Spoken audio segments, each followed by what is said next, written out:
the way that all the people within the organization think and feel about health and safety and how this translates into behavior. It can be defined as the shared attitudes, values, beliefs and behaviors relating to health and safety. There is a strong link between safety culture and health and safety performance. Organizations with a strong, positive culture tend to have good performance, whereas those with a negative culture perform poorly. The safety culture of an organization can be assessed by looking at indicators, such as accidents, sickness rates, absenteeism, staff turnover, compliance with rules, and worker complaints. Health and safety culture. All organizations have a culture, which is not written down or even easily stated. It is a subtle mix of formal and informal rules, relationships, values, customs, etc., which, taken together, describe the distinctive feel of the organization. On one level, this is to do with how the organization gets things done, its particular way of doing things.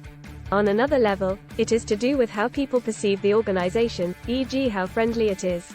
Organizational culture is a characteristic of the organization that exists at every level, from senior management to shop floor workers.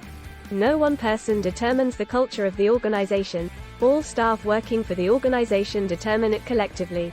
Organizations can be described as having a health and safety culture, or safety culture, in much the same way. Safety culture can be defined as the shared attitudes, values, beliefs and behaviors relating to health and safety.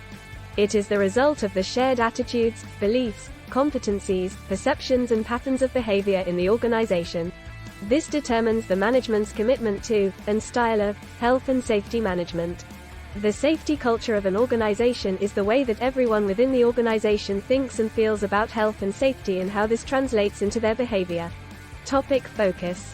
Factors that have a negative impact on health and safety culture in an organization include lack of leadership from management, presence of a blame culture, lack of management commitment to safety, e.g., saying one thing and doing another, health and safety receiving lower priority than other business issues.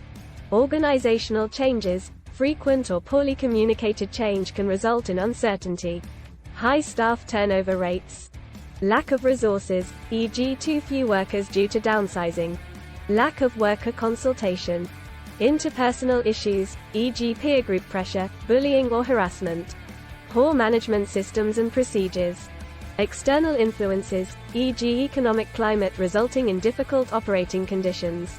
Relationship between safety culture and performance.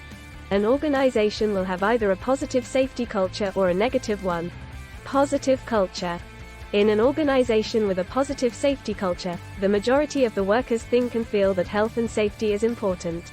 There is a strong policy and clear leadership from the top because senior management have this attitude, which runs through the whole organization from top to bottom. Managers think about the health and safety implications of the decisions and workers share the same view and work safely. Everyone works safely because they want to. That is the way that things are done in their organization and that is how everybody else behaves, too.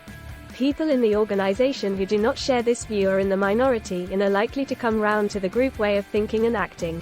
This is because the culture of an organization tends to be absorbed by its workers over time. Workers who do not adjust to the group way of thinking may either leave, because they don't feel that they fit in, or possibly be dismissed for working unsafely. In an organization like this you can see that there is a clear link between safety culture and health and safety performance. People work safely, so there will be fewer accidents and less ill health. It is also easy to see why organizations strive to create a strong, positive safety culture because when there is one, it has a direct influence on worker behavior. Negative culture. In an organization with a negative safety culture, the majority of workers think and feel that health and safety is not important. They are poorly educated in health and safety and see it as unnecessary or unimportant. There is a lack of clear direction and leadership from senior management. Managers do not think about health and safety in their decision-making and so let other priorities dictate their actions. Workers behave unsafely, often because they do not know any better. Safety-conscious workers are in the minority and are likely to come round to the group way of thinking and acting. Over time, if not, they may well leave because they do not like the organizational culture and feel unsafe in the work situation. You can see that in an organization like this there will be a lack of attention to health and safety, standards will be low. Behavior will be poor and accidents may occur as a result. Indicators used to assess safety culture. It makes sense to try to assess an organization's safety culture to see whether it is strong and positive, or if there is room for improvement.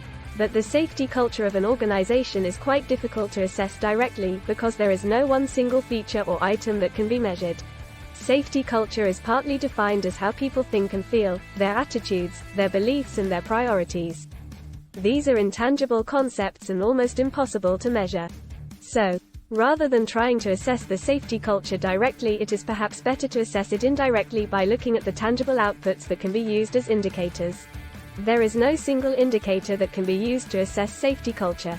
Instead, several indicators must be examined together.